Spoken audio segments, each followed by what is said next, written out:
मकर संक्रांति क्या है? आज हम मकर संक्रांति के बारे में थोड़ा डिस्कस करते हैं। हम सब ये जानते हैं कि मकर संक्रांति के दिन रवि या सूर्य देव धनु राशि से निकलकर मकर राशि में प्रवेश करते हैं। इसी तिथि को मकर संक्रांति कहा जाता है। अब ये सवाल बहुत फ्रीक्वेंटली आता है कि रवि कैसे एक जगह से दूसरी जगह मूव कर सकता है, क्योंकि हम सब ने स्कूल में तो ये पढ़ा है कि रवि या सूर्य देव एक ही जगह स्थिर होकर बैठे हुए हैं और पृथ्वी और अन्य जो सारे प्लैनेट्स हैं वो सब उनके आसपास घूम रहे हैं। तो ये कैसे कहा जाता है? क्या ये कहना गलत नहीं होता?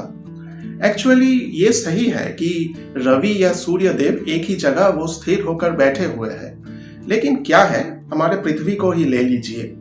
पृथ्वी का जो ऑर्बिट है जहां पर वो घूमते हैं रवि को बीच में रख के, तो वो घूमते घूमते जो पोजीशंस रवि के आसपास, कभी वो नजदीक चले आते हैं, कभी वो दूर चले जाते हैं, कभी वो साइड में आ जाते हैं। ये जो पोजीशंस होते हैं पृथ्वी का, तो ये एक सिंपल तरीके से समझाने के लिए, एक बहुत ही इजी वे से याद रखने के लिए ऐसा कहा जाता है कि रवि घूमता है, रवि इधर जाता है, रवि का प्लेसमेंट वो होता है। ऐसा इसमें कोई गलत नहीं है, बस ये मन में मतलब याद रखने का एक तरीका है और समझाने का एक तरीका है। तो लौट आते हैं मकर संक्रांति के उस विषय पर। हम सब देखते हैं कि मकर संक्रांति के दिन हमारे घर में सब ये फॉलो करते हैं। हमको भी ये सिखाया जाता है कि मकर संक्रांति के उस सुबह हमें बहुत पहले उठ जाना है और सूर्य किरण में जाना है, सूर्य प्रणाम करना है। गंगा है हमारे आसपास तो हमें स्नान करना है। बहुत सारे लोग उस दिन बंगाल के जो गंगा सागर है, जो जगह है, वहां पर आते हैं और गंगा सागर में नहाते हैं और ऐसा कहा जाता है कि इससे उनका पाप धुल जाता है। अब देखिए, पाप धुल जाता है या नहीं ये बताना बहुत ही मुश्किल है, क्योंकि पाप का जो मीटर है, जो उसको मेजर करने का जो स्केल है, वो हमारे सामने हमें नहीं दिखता है, वो कहीं और है शायद। लेकिन बात ये है कि ये जो मकर संक्रांति का जो ये दिवस है, ये जो दिन है, इस दिन उत्तरायण शुरू होता है।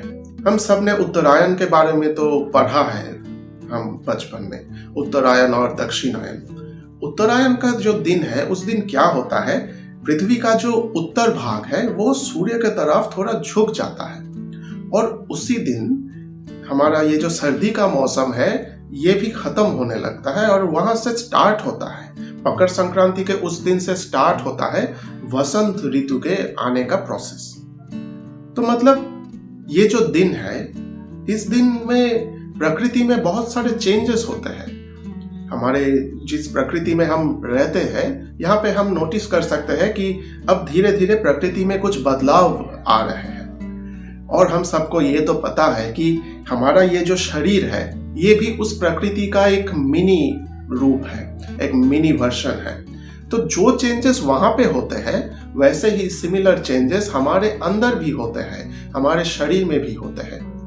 हम बहुत इजीली इसको महसूस कर सकते हैं अगर हम हमारे मन के जो चंचलता है, मन जो इधर उधर घूमता रहता है, मन को थोड़ा काबू कर ले, मन के ऊपर थोड़ा सा हम कंट्रोल ले ले, तो हम इजीली इसको समझ सकते हैं। और उत्तरायण जो होता है, तब से, उस दिन से जितने दिनों तक उत्तरायण रहता है, दक्षिणायन से पहले, सूर्य का जो किरण है, रवि का जो किरण है, वो हमारे ऊपर बहुत डायरेक्टली पड़ने लगता है। अब भी सर्दी के मौसम में भी पड़ता है, लेकिन उतना डायरेक्ट नहीं होता, उतना वाइब्रेंट नहीं होता, लेकिन अब से ये वाइब्रेंट हो जाते हैं। तो ऐसे जब सब कुछ प्रकृति में ऐसे बदलाव आ रहे हैं, तो उस सूर्य किरण को हमारे अंदर प्रवेश करवाना बहुत ही इंपॉर्टेंट होता है। तो क्या होता है, हमारे शरीर के अंदर जो प्रकृति है, जो प्रकृति का ये जो मिनी वर्जन है, ये भी उस प्रकृति के साथ सिंक हो जाता है। जैसे हमारे मोबाइल में सब कुछ क्लाउड में सिंक हो जाता है ना, तो हमारे शरीर का जो प्रकृति है, ये जो मिनी वर्जन है, ये भी उस लार्जर वर्जन में सिंक हो जाता है। ये रीजन है। तो इसीलिए कहा जाता था कि उस दिन मकर संक्रांति के वो जो दिन है उस दिन हमें बहुत पहले उठना है और सूरज का जो पहली किरण पड़ता है धरती पर वो हमारे ऊपर पड़ना चाहिए। इसलिए कहा जाता था कि हमें बहुत पहले उठना है, उस दिन नहा धोकर सूर्य प्रणाम करना है, ऐसे ऐसे नियम बताया जाता था।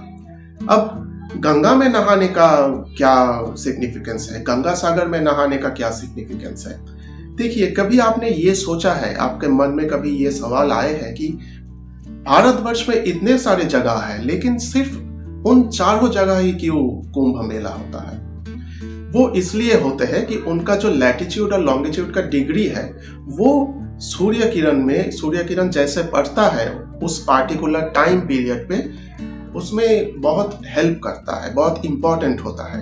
उन पर्टिकुलर जगहों पर, उन पर्टिकुलर लॉन्गिट्यूड और लैटिट्यूडल वो डिग्रीज पर रवि किरण साल के उस समय पर बहुत डायरेक्टली पड़ता है। और क्या होता है, हम सबको ये तो पता है, हमने पुराणों में पढ़ा है या और भी सारे जो रिलीजियस टेक्स्ट्स है, सेक्रेट टेक्स्ट्स है, हम उन सब ने हमने देखा है कि या पढ़ा है कि रवि का जो किरण है, सूर्य देव जो है, वो हमारे स्पिरिचुअल ग्रोथ के लिए बहुत ही इम्पोर्टेंट है। अगर रवि की कृपा ना हो तो हमारा स्पिरिचुअल जो एनलाइटनमेंट है वो उसका जो प्रोसेस है वो थोड़ा धीमे हो जाता है, वो उतना फास्ट नहीं होता। इसलिए उन पर्टिकुलर टाइम पीरियड पे हमें वहीं पर रहना चाहिए जहां पर सूर्य किरण डायरेक्ट हो। तो गंगा सागर वैसे ही एक स्थान है, गंगा सागर वैसा ही एक जगह है। अगर हम उस दिन उस पर्टिकुलर टाइम पीरियड पे गंगा सागर में उस स्थान पर जाके नहाएंगे, सूर्य किरण को हमारे अंदर प्रवेश करवाएंगे तो हमें बहुत बेनिफिट्स मिलेंगे। आप उस दिन, उस वक्त मकर संक्रांति के वो जो टाइम पीरियड है जब रवि का पहली किरण धरती पर पड़ रहा है, तब अगर आप जाप करेंगे, ध्यान करेंगे या जो भी आपके साधना का पथ है उसको फॉलो करेंगे तो आपको स्पिरिचुअली भी बहुत सारे बेनिफिट्स मिलेंगे। आप देखेंगे कि जो राह आपने चुना है स्पिरिचुअल एडवांसमेंट के लिए वो भी बहुत फास्ट हो जाएगा और जितने भी सारे हर्डल्स हैं, जितने भी सारे बाधाएं हैं वो भी धीरे धीरे कम होते जाएंगे। दिन में आप जो भी करते हैं, जो भी काम आपने चुना है, आप जो भी करते हैं, थोड़ा सा समय आप अपने आप के लिए रखिए, थोड़ा सा समय आप अपने अंदर झांक के देखिए। तो जितने भी सारे प्रश्न आपके मन में उदय होते हैं, धीरे धीरे उनके सवाल ऑटोमेटिकली आपके सामने आता रहेगा।